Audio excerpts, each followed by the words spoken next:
Hey everyone, it's Katie. I thought today that I would make a video on our blend of wheats that we use for our all-purpose flour blend. That's typically what we use is an all-purpose flour. Sometimes we'll go rogue and do some specialty thing, but all-purpose usually gets the job done. And this is what I found through some experimentation. This is a really good all-purpose blend. We use 3 different grains. We use hard red wheat, hard white wheat, and soft white wheat. And I'm going to go over the flavor and nutritional profiles a little bit of each of those. And what's really awesome about this blend, it's really easy. It's equal parts, so there's no really math involved. Wheat is divided into basically 2 categories. You have hard wheat and soft wheat. And hard wheat is higher in protein, and it is good for yeasted breads because when that protein mixes with moisture, that creates a high gluten content, which creates the structure for your bread. Soft wheats, on the other hand, are lower in protein, and they also have a higher moisture content. When you combine that is less gluten, which makes that good for non-yeasted products like cookies and quick breads and cakes. And if you have too much gluten in a pastry or a quick bread, you're going to get a tough texture, which is not desirable. All right, so that leads us into seasons. And that refers to when the seed was sown in the ground. So for a winter wheat, that is sown in the fall and then harvested the following summer. A spring wheat is planted in the spring and harvested in the summer. Then there is also the differentiation by color. So red, white, and white.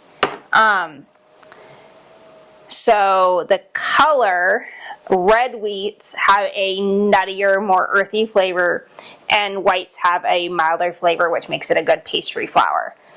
So let's go ahead and talk about the different wheats we have, and I'm going to get you close-ups of all these. So this is hard red wheat. It is a high protein grain. It's typically 10 to 14% protein, and it's good for breads and yeasted goods. It has a stronger flavor and has more phenolic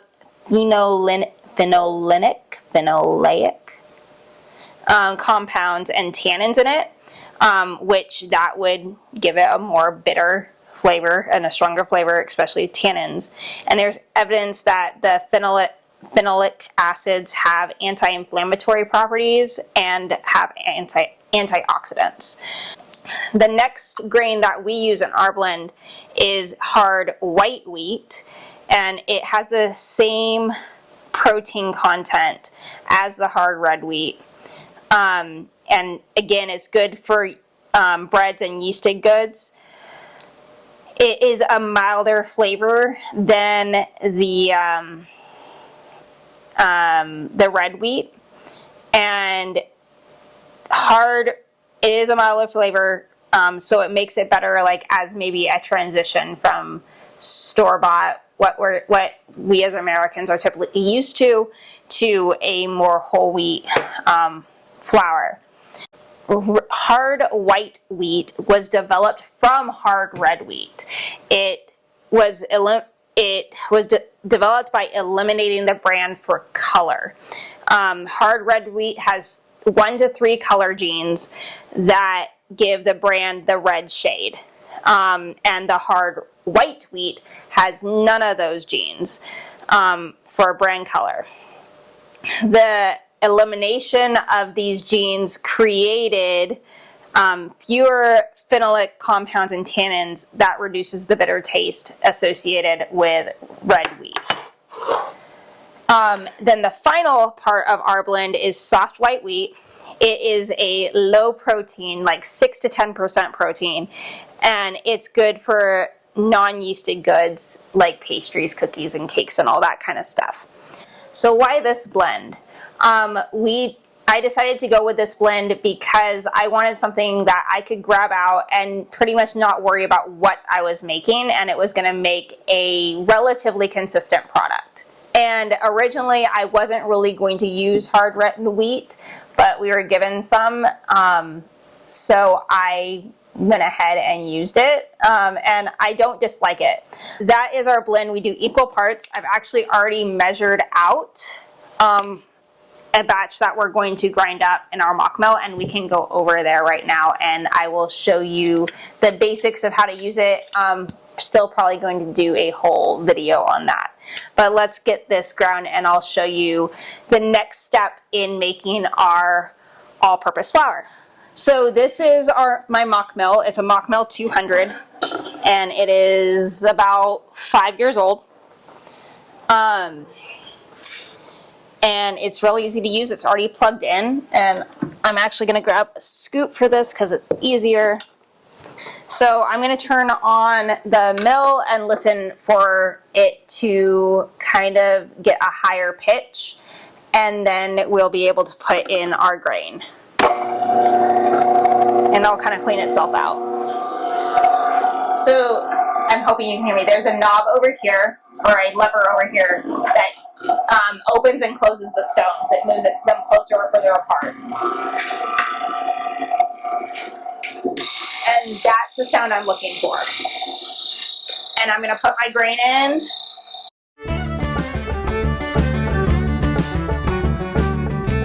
All right, so we got all the grain milled.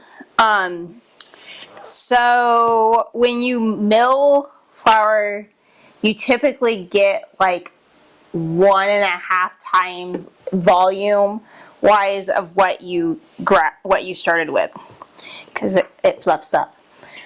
So this is what it looks like, and we are going to sift this. So one of the things in the fresh milling world, I don't know, is some people think, or some people are of the opinion that if you sift your flour, you may as well just buy flour at the store because you're throwing out all the nutrients and it's just the same. My argument that it's not. There is still going to be bran in there. There's still going to be some germ in there. Like there's still going to be some in there. We're not going to get it as fine as a store-bought flour. It's just not going to happen. So let me show you how I used to sift flour and how I'm doing it now. So I used to sift flour using a handheld sifter.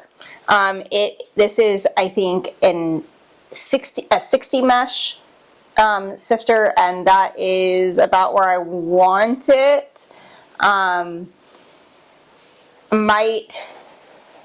I would like to try to do a finer sieve, but I don't have one of those. But this is kind of now just the way I do smaller batches, or when I'm sifting ingredients together, I can use these. Let me put this away and grab the sifter I use now.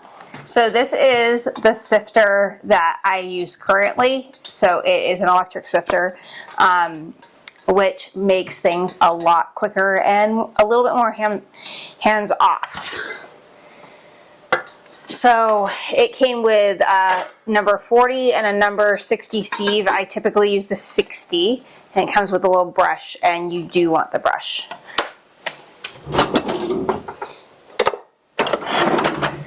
So we're just going to load our flour in here.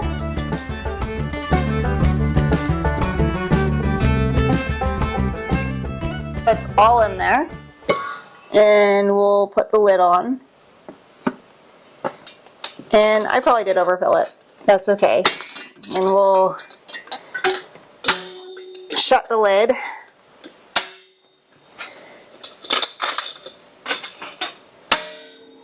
So you got the lid shut, then we'll just put our bowl back underneath and turn it on.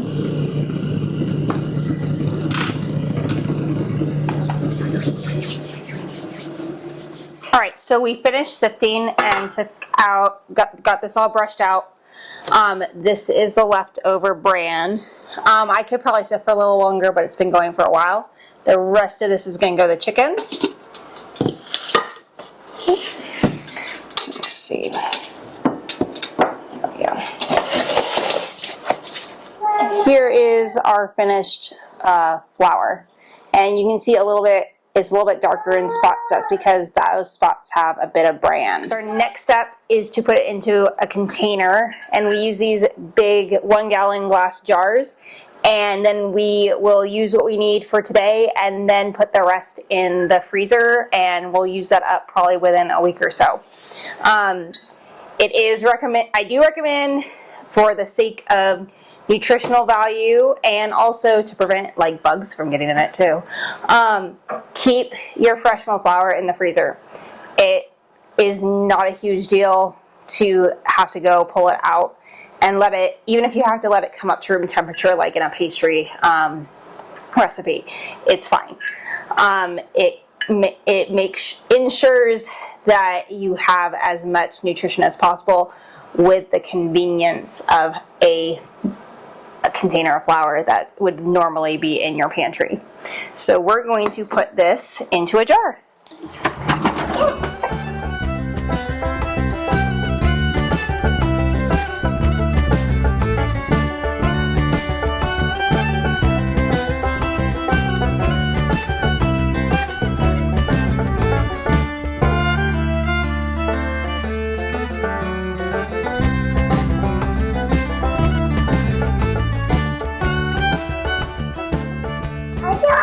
All done. What is it on? We got more fire. We do have more flour. Mom makes more fire. I did make more flour.